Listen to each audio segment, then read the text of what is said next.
Hey guys, what's going on? Thirsty Reactions here. We're back with Shane. Zack. We're back with Attack on Titan Season 1, Episode 13.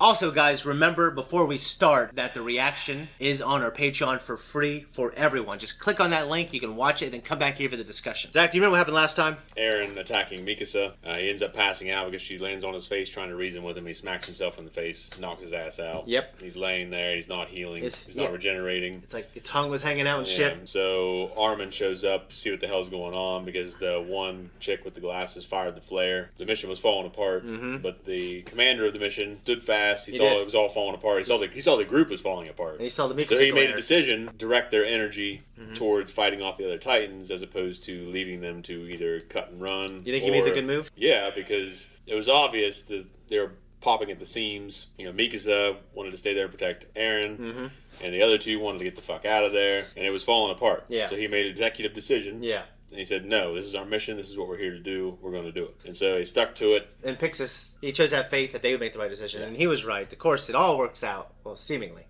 you think it will work out? Do you think Eren will be killed? Do you think... I don't think he's going to die. There's a lot of seasons of this. You're right.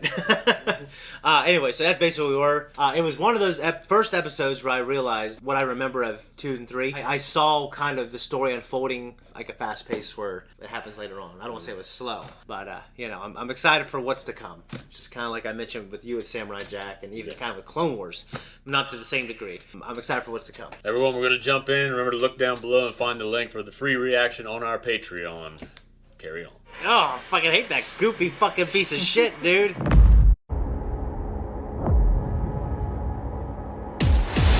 Dude, what do you think of that one? It was really good. Yeah, I liked it more than the previous. Yeah. I mean, I like the steps they're taking. It's obvious the measures they would need to take to ensure that this doesn't get out of hand because they still don't know what they're dealing with. Say right now, I love Levi. I think you'll love him too when you see more of him. And I love Commander Erwin.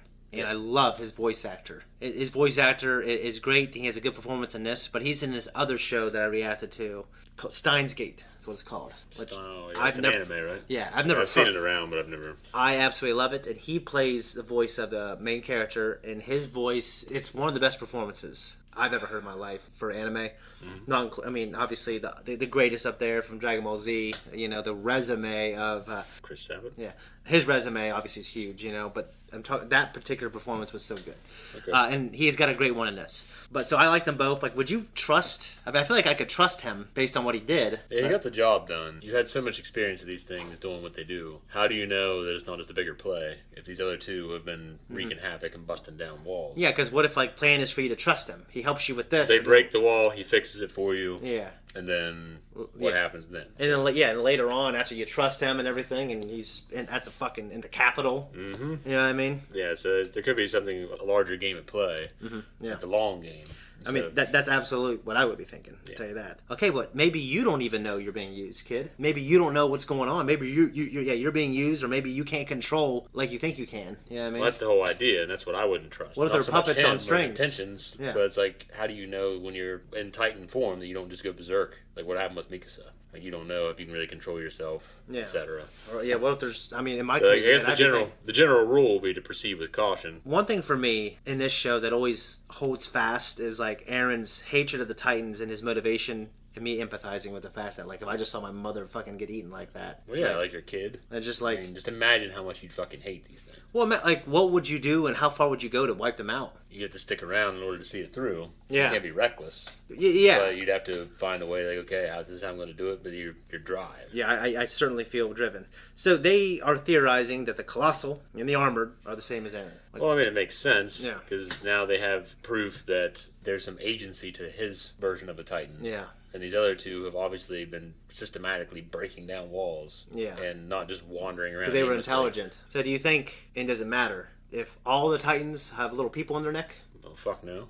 If their intent is obviously eating all of your fucking people, fuck them. I'd kill every one of them. But because, like, it's still the nape of the neck where they're slicing them. Yeah. You know? But the other one, though... Were they trapped in some kind of hell? I don't know. Eren has not exemplified that he is. No, he hasn't, and the other two seem to be intelligent, like you said. Well, I'd say if they're like him, then Yeah. They're not really showing that. It's like they're tormented. But what about the other ones that are walking on that aren't intelligent? What are you going to do at that point? I feel like a dumb animal. It's like it's like of mice and men almost. Like even if that's true, you might not be able to help them. Yeah, if there's nothing you can do. If you could cure the rage virus, or if you can cure the zombie virus, you're in a position where you're in a corner and you have to kill your way out. Then I'm going to do it. Yeah. What choice do you have? The cellar.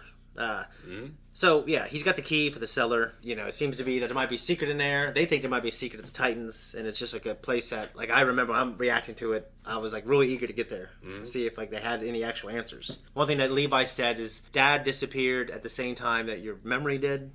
So, and then he had this key. Like, where's his dad? What's he doing? Why'd he leave? Well, I mean, I've always just assumed he's dead because they really haven't gone into it, and it's been a little bit flashbacks and shit with his dad have left me a little like not really reliant on the information I'm getting because they're everywhere. You're thinking right. In a post-Westworld world, yeah, you question everything now. I do. Well, what else do you do? I mean, you got all this information that's just being spat at you. And visions. And it's just his imagery of his dad. I give him the shot. Like, I'll tell you about it later. I'll sleep later. Yeah. And then, remember the cellar. Yeah. And I don't know. I have to assume he's dead. If he's not dead, I wouldn't be surprised. I'm not like convinced. I'm just operating on the assumption. Okay, he's dead. Their smart play, obviously, in their world would be to find out and verify whether he's dead or not. But with that kind of a world, going that far back and with having no one left but Aaron that would have known him. I guess Mikasa, but and Armin, I guess they would have known him, but they weren't living with him. They weren't family. Yeah. I mean, he was a doctor and knew people, I guess. So you can do an investigation, but you can only go so far in that world, I would imagine, because you know how things worked in this world back then. Right? Yeah, especially unless you just absolutely knew. Yeah. And just hunted them to the ends of the earth. I mean, how you don't know. You don't fucking know. Marco, who's kind of a member of the original squad, he unfortunately is dead. Yeah, he got just bitten. Yeah, he died off screen. It's kind of weird. Yeah, I can see that, but if they didn't really follow him that often, they followed John more. Yeah. And some of the other characters, so it's more about the impact on John than it is about Marco. You're definitely right. I like seeing all the scouts, because it's definitely Aaron, I think, and his two friends are kind of like the main characters. Aaron being number one, kind of like, I guess, Jack being number one and Lost. Yeah. But it's an ensemble. Like, we do have characters come and go, and we saw Ms. Annie. She felt terrible. In the strain, I mean, you're introduced to Ephraim and his situation first, but you also introduced Satrakian very early on as well. It's kind of an ensemble. Yeah, because the whole thing is Satrakian's age-old quest. Yeah. He's like the Van Helsing. He's got a great... I fucking love that story. One of the best parts of that show is his history. Yeah. With fucking Ichors. I love it. And it's great. Yeah. Like how he's like, he carved the things. Did you carve this? Who carved this? Yeah. And then just how that all played out. That actor's so good too. Who plays him. He's great. Yeah. It's funny because the first time I ever saw him in a film, he was a Nazi. And then Glorious Bastards. Yeah. And then later on, he plays an ex-Nazi who's still basically a Nazi. But he's just gone on to worship something bigger than Hitler. Yeah. So he still believes in the master race, so to speak. He does. It's just... It's gone on. It's become. I can't imagine getting to a point, and I guess spoilers for one of our favorite shows, The Strain, which if you haven't watched it, go watch it. I just don't know if I can ever be a point in my life where I could bring myself to convert the way, and the way you have to go through being converted and everything that happens. No, well, I mean, Ichor seems like he's the lucky one out of the group. Oh yeah, but there's not that many of them that get to have that treatment. I guess on the other side, because that master is a lot more like the Dark Lord, so to speak. The other ones aren't great either. Yeah. They still eat people, but they have loyalist vampires that serve them. Yeah, like that little group of super soldier or whatever the fuck you want to call them. Yeah, the little Praetorian guard they have. But the master only has like Ichors, and then he lets what's her name have some of her agency, but not the mom. Yeah, but not the much. Wife. Yeah, and that's only for his plan. It's not Peggy, right? I don't think it's Peggy. It's King of the Hill. Yeah, whatever. I feel like I heard that name in that show, but I can't remember her name. But anyway. But that was just because of the threat. You know what I mean? Yeah. So, anyways, go watch it. I don't got anything else to say on this. Things are picking up. No, I like where it's going. I like to see more like development because so far you're given the typical anime treatment where you're following a group of kids around. So now they're introducing more adult characters, or at least older. Like I'm assuming Levi's probably only in his 20s. If that, he might be like. I think he's about 30. Actually, well, he sounds like he's close to that, but he doesn't look it. Yeah, he's. I mean, Levi is not as. I mean, I have to remember I'm almost 40, so it's weird to think about, isn't it?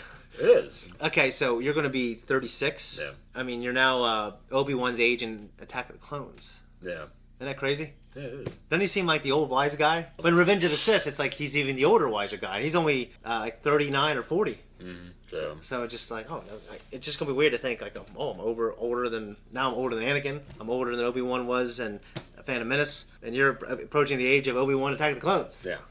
So, what interesting lives we live. But anyways, guys, if you want to see the full length, you know where to go. If you want to see the actual reaction, which you should have gone there, it's our Patreon for free. Also, make sure you go there for 2 weeks early access because we got some crazy episodes coming up. So we'll see you guys later. All right, thanks everyone for tuning in here. If you like what we do, like and subscribe. You're going to find us on Instagram, Twitter, TikTok, and there's a Linktree in there somewhere. 2 week, 1 week, full-length access on our Patreon. Hit the thank you button down below if you want to tip us. If not, tip us with a trolling. I don't give a fuck.